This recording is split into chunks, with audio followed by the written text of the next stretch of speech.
As a certain little someone once said, a mathematician is a blind man in a dark room looking for a black cat which isn't there. And as we asymptotically approached this bifurcation diagram, I had to explain how my supernatural ordeal happened in a logical way.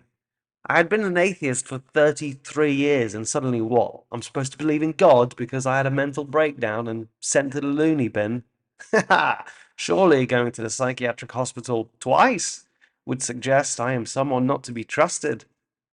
My amnesia, this sudden reset, had its psychological explanation, of course, but I saw what I saw, and for me it's evident there is more. Internal dialogue occurring before an external response, as if I were creating the outside world.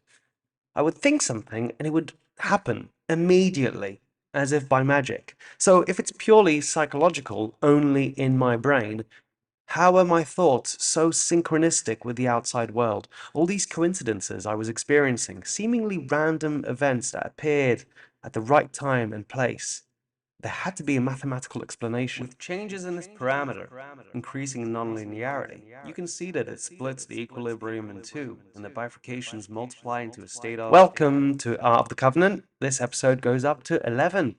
This week, I went to my friend Dan Schreiber's live recording of his podcast, We Can Be Weirdos. Highly recommended. He's a huge nerd and he's very good at it. And for this live recording, he invited Rupert Sheldrake to speak about all sorts of weird and wonderful things. He's a biologist, author, and parapsychology researcher who proposed the concept of morphic resonance, a hypothesis suggesting that natural systems inherit a collective memory from previous similar systems, influencing their development and behavior through a non-local field of information. So in simpler terms, it's the idea that patterns of behavior or development in nature are influenced by past similar patterns. So for example, if many people or animals learn a new skill, it becomes easier for others to learn it too, and here's the catch, even if they are far away, because of a shared memory in nature. His work has been widely criticized as pseudoscience, and yet some of the things he said resonated with me. His research in memory, in telepathy and the likes, reflected the experience I had. When I was in the green room during the halftime break, Dan and Rupert were discussing which topics to tackle next. Should we do manifestation? What about synchronicity? This made me cackle, as I'm sure you can appreciate if you're up to date with the episodes. And yet, the laughter felt like a mask I'm forcing myself to wear as each day continues to confuse me. Simultaneously enthralled by the characters I meet, curiously elated by the set design peppered with idiosyncratic clues, making me feel as though I truly am on a treasure hunt, or a roller coaster with a one-way track. All the possibilities flutter in my head, and before I get a chance to get psychosis again, if that is what happened to me, I have to swiftly pull the rug from underneath my own feet. Otherwise, all these supernatural qualities will once again turn me into something other than human. Producing 2, 4, 8, 16, 32. Should we do manifestation? What about synchronicity? These two chatting was like looking through a two-way mirror. Together in the same space, and yet separate. They and me, unable to adequately connect in this mirror dimension where everyone and everything seems to be a reflection. A friend recently used the word alignment in describing my traveling with these constant coincidences, and she did so without seeming alarmed by the idea that through the power of belief we can effectively think a goal into becoming reality. That is literally how most, if not all, people generate their ideas. You think something and then slowly put the pieces together. But as I've said before, something that alarmed me was having written a script while living in Hollywood about a virus that goes global, waking up with amnesia, and then seeing this scenario come to life for me and everyone else on the planet. Are you telling me that I created that? No. That seems far-fetched, delusional. But for a brief and very real moment, I did believe that I brought this virus into reality. And it's taken place in my mind, a seed that I can't seem to stop growing. And now I'm doing what seems the best thing to do, which is to continue forward. During the pandemic, while everyone was struggling through this sudden change, with dead bodies piling up across the world, I was nonchalantly, I quite like nonchalantly. I was nonchalantly, carelessly skipping through life, feeling safe in the knowledge that I was in alignment with this huge storyline. On occasions, that sensation that I had written into reality made me feel powerful, very powerful, perhaps too powerful. Like, wait a minute, if I'm capable of writing a story that apparently affects everyone, then what should I be writing? How do I keep everyone safe? Are the people in this story real or just figments of my imagination? Renderings, simulations, non-player characters programmed by the lines of my text. The news continued to share its death toll, and I would meet people with family members dying of the virus, and it all became too real. My only anchor to this madness was the knowledge that I had written this, and therefore, we're in a story that has an ending, and then a blackout, and all the actors reconvene on the red carpet for a good laugh about this wild ride that we've been on, yes? Is that what happens? Maybe it was just a moment of premonition. That's all. Clairvoyance. The pandemic was always going to happen, and so information from the future somehow traveled through me, making me its conduit so that it can be recorded. Put it into writing? Proof. Proof. So that in hindsight, we can look back, or at least I can, and be aware that all of this is simply a storyline. The pain, the conquest, the war, the famine, the deaths. There's no need to fear any of it. Because it's just a story. That's all. Just a story. And hopefully, you'll be reunited with your loved ones. Maybe. It's difficult to really know. But I feel it. I believe it. I just can't quite explain it. Needless to say, I was already in a lot of pain from reanimating my body from a amnesiac reset. I don't even know if I woke up back in the same reality or in some sort of deep sleep version of it. But I can't keep questioning reality because that's a rabbit hole of never-ending possibility. I have to accept what I am presented with. To suddenly feel culpable, guilty for millions of deaths was surreal and torturous. I would be walking the streets of Los Angeles, chain smoking, weighed down by some chthonic force, chains of gravity around my ankles, wrists, and neck, contorting my body. Literally, I would sometimes see myself pacing up and down like a caged animal, unsure whether I was waiting to be let out or if I put myself in there for this genocidal crime committed by a cosmic calculation, taking responsibility for something that was and is inevitable. I would cry enough to fill many rivers. Those early years were difficult for me to find laughter or a reason to smile, and yet I persevered.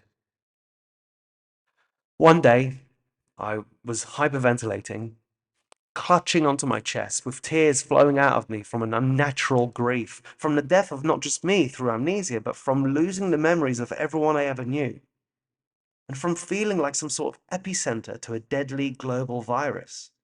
I suddenly heard a voice from within me, quiet, desperate to make me feel better. The comedian I once was, my inner court jester who said, "A death is sad, a dozen a tragedy, but millions? Wow, now that's an achievement."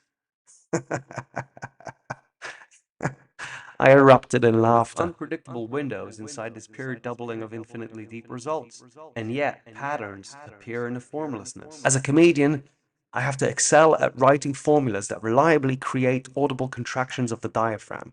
The software hears the joke, sends it traveling through billions of nerves across trillions of connections, all ending possibly in laughter. The formula is tested through trial and error in front of varying crowds to maximize data collection. The intensity and frequency of the laughter is funneled back to the generator, the comedian. Configurations are analyzed, tweaked, and repeated. The subjects, the audience, are packed tightly in a dark room. The ideal temperature is set for the venue's capacity. They are offered delicious solvents to loosen the hard day out of their muscles, tantalize their taste buds to heighten the experience, and if in need, numb away the pain. They all face the same direction, the brightly lit stage. The concentration gravitates to one point in space. Firefighters to a flame.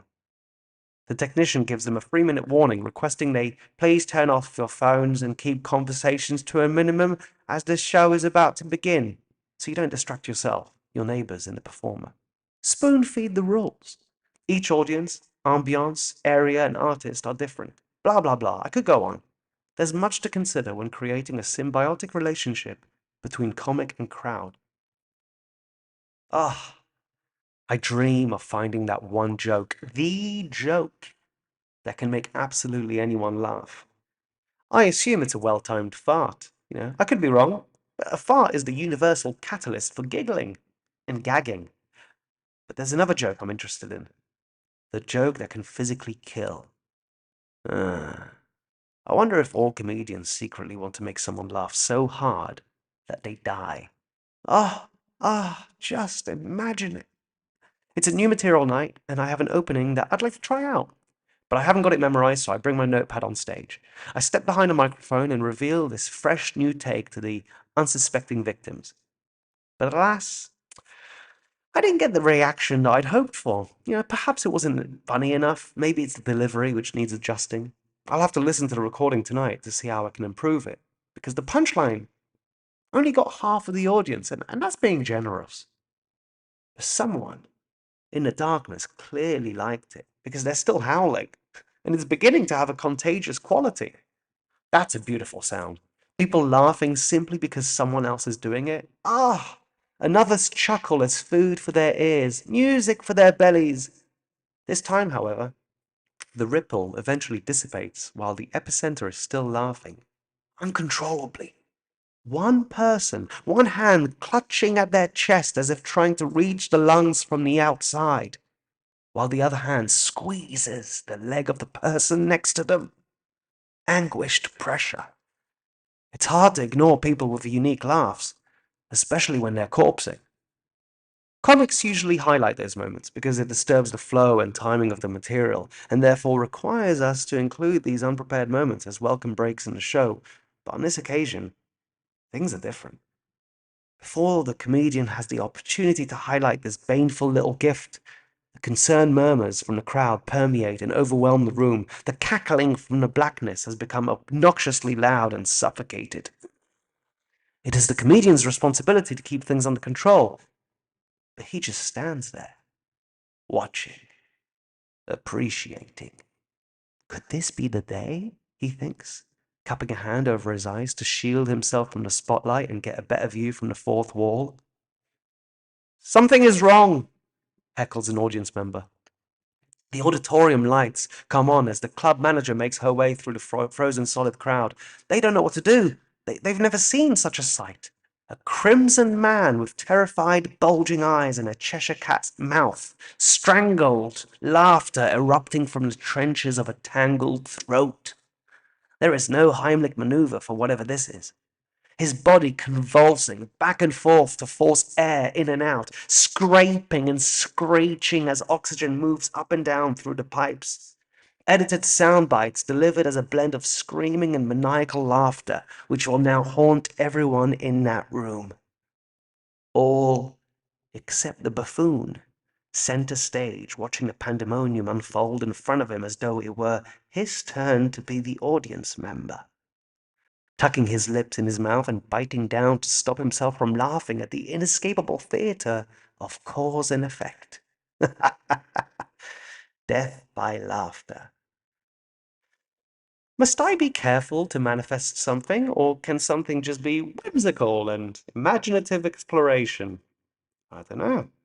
If I did kill someone with a joke, and this episode was used in court against me, would I be accused of premeditative murder? In that case, the courts would have to acknowledge that words are weapons. There have been cases of death by laughter. In 1410, King Martin of Aragon died from a joke told by his court jester. So it's possible. It's possible.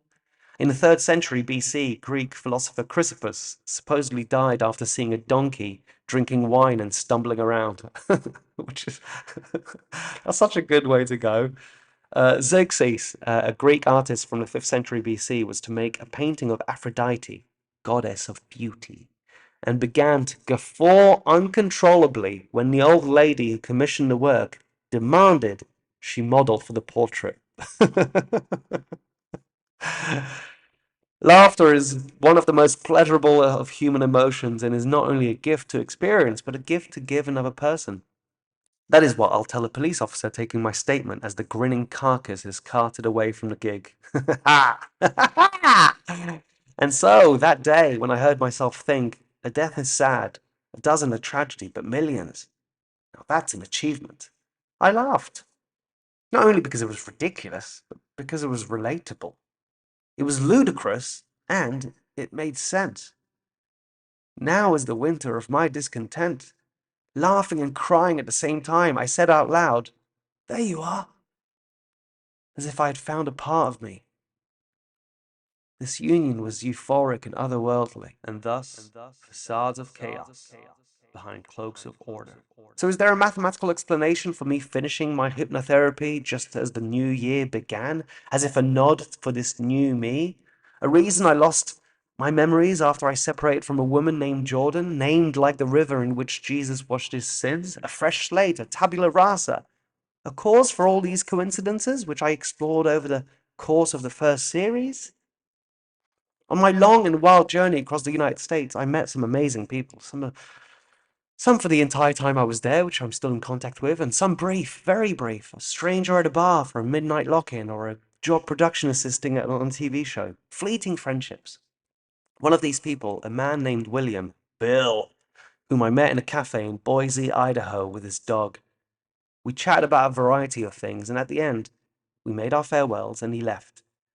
I continued my work, and he returned with a book that he felt compelled to give me. Chaos by James Glake, which he had purchased from Friends of the Phoenix Public Library. Shout out. I opened the book, greeted on the inside of the hardcover by the Lorentz Attractor, an image that all of you have seen at least once before. It looks a bit like the infinity symbol, but on a slight incline, so the looping circles rise like wings. The Lorentz Attractor is a set of chaotic solutions to a system of differential equations originally introduced by meteorologist Edward Lorenz in 1963. It is one of the earliest examples of chaotic behavior in a deterministic system, meaning that the system's future behavior is highly sensitive to its initial conditions, commonly known as the butterfly effect. So what is discovered from this? That despite the apparent randomness, the system follows a deterministic path. As I continued reading, I learned about the Mandelbrot set, which I've briefly mentioned in early episodes, a famous image I'd seen before regarding fractals in mathematics, defined by the behavior of a simple iterative equation. Visually, the Mandelbrot set forms a distinct, complex shape with infinite detail, exhibiting self-similarity at different scales, meaning smaller copies of the set appears as you zoom in. It's often associated with chaotic and intricate patterns. The Mandelbrot set is closely linked to the bifurcation diagram. Now stick with me here. Literally, if you twist the Mandelbrot set to its side, the image you get is the bifurcation diagram. That's a visual representation used in dynamical systems and chaos theory to show how the behavior of a system changes as a parameter is varied. It typically plots the parameter on the horizontal axis and the possible long-term values, steady states and cycles, of the system on the vertical axis. Now, why am I sharing all this jargon? It's quite complicated for even me to really understand, but I've I've been balls deep in trying to understand all of this for the last few years. Bifurcation is when one thing divides in two. So something qualitatively different is introduced to a steady state, nonlinear dynamic of a system, and it can't make up its mind on the results, so it branches at bifurcation points. It clones itself. This tentatively helped me to understand why, after waking up with no memories, as a body void of identity, I so swiftly felt as though I was more than one version of me inside. Unable to make sense of this sudden new paradigm, I was forced to split. And strangely, this fractured sensation makes me feel reunited. Maybe it's the two sides of the brain suddenly giving each other a little handshake. As the Lorentz attractor explains, the system's future behavior is highly sensitive to its initial conditions, meaning my body was susceptible to the smallest variable, and I would react, swiftly transforming into another version, something unpredictable, the personification of chaos, both for me and the people around me. So am I projecting this new reality, and therefore these coincidences, these cosmic road signs, breadcrumbs from a metaphysical witch leading the way, are these simply signs that the story I'm generating from within is coming together, aligning? Or was I simply witness to something mathematical? Let's return to the bifurcation diagram. Further study revealed that the Feigenbaum constant, which refers to a number that arises in the study of chaotic systems, particularly in the field of mathematical chaos theory. The Feigenbaum's delta constant, approximately 4.6692. It describes the ratio of successive intervals between parameter values at which period doubling bifurcations occur in certain nonlinear dynamical systems, such as the logistic map. In simpler terms, looking at the bifurcation diagram, it shows that the splitting happens with clockwork accuracy. Order in chaos, in order, in chaos, in order, in chaos, in order, etc. ad infinitum. What does the B stand for in Benoit B. Mandelbrot? Benoit B. Mandelbrot. Whose B stands for Benoit B. Mandelbrot, etc. While human behavior and society are far more complex than mathematical models, the Feigenbaum constant provides an analogy for understanding how small, seemingly incremental changes can lead to unpredictable and often chaotic outcomes when pushed beyond certain thresholds. This insight can help in understanding the dynamics of conflict, change, and growth in both personal and societal contexts. So maybe I was met by a rush of coincidences that made me feel as though I was witness to a scripted storyline, but actually I was squeezed through a wormhole, right place, right time, to notice a converging of two or a splitting of two, which displayed a universality of patterns. And my being there felt like fate. The infinite monkey theorem states that a monkey randomly pressing keys on a typewriter for an infinite amount of time will eventually type any given context, such as the complete works of Shakespeare. Maybe that's why there are conspiracies suggesting he didn't actually write the text. Maybe a chimpanzee in a wig did. Or maybe the universe used him as a conduit, and he happened to be a mathematical probability. In given unlimited time and randomness, even highly improbable events will eventually occur. Maybe that's what happened to me. Participant in a mysterium tremendum. In simpler terms, shit happens. Next week, we'll have the conclusion to this first series. Thank you for joining me on this adventure, especially if you were there from the beginning. I really appreciate you. Yeah, see you next time.